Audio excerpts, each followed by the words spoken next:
What are the chances that newly immigrant women to America who are breaking away from violence, facing the challenges of homelessness, and learning English as a second language would care about recycling? You know, plastics here, glasses there, and organics here. Where I come from, I've seen a lot of bad things happen in my community where people just throw stuff all over. And I'm like, if they could practice what we're doing here, it will make a lot more sense. It will be much better. And yes. Turns out these special women care very much about recycling because they care about the earth. We are to take care of the earth, planet, and we need to be responsible for what we do. These are the residents of Sarah's, an oasis for women, a home founded by the Sisters of St. Joseph of Carondelet, St. Paul Province. They help women from around the world transition from difficult circumstances to a self-sufficient environment as responsible citizens. Former house manager Sarah Nelson Paulmeyer initiated the recycling project to reduce trash. We first educated the women on how best to be responsible with their solid waste. As you said, many of them come from places where all of it went into one spot. And so that was a huge effort to try to get people to separate it out. But knowing that that's the way things are done here.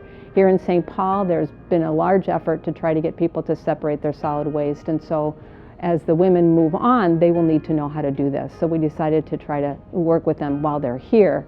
The way to overcome the challenges included signage and clearly marked bins purchased with a grant from Ramsey County and a community power grant from the Solid Waste Management Coordination Board. Yes, the signs do help because some people cannot read, but with the signs they can locate what goes in which bin.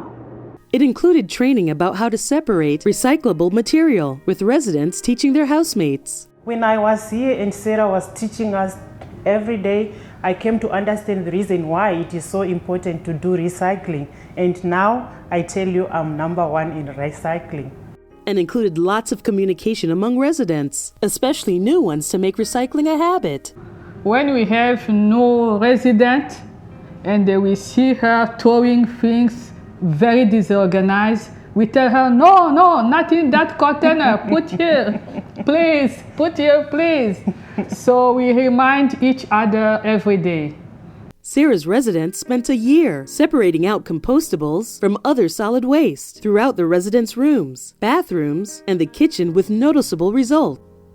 The results of our effort has been striking. We have decreased our solid waste going into the landfill by 75%.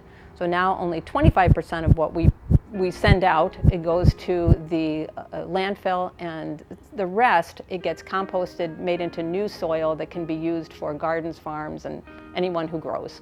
More important than the actual numbers are the learned lifelong skills in this process. The residents are now ambassadors for recycling and give presentations to other nonprofit groups, churches, local businesses, and community centers. It is a classic case for making the world better, one recycling bin at a time.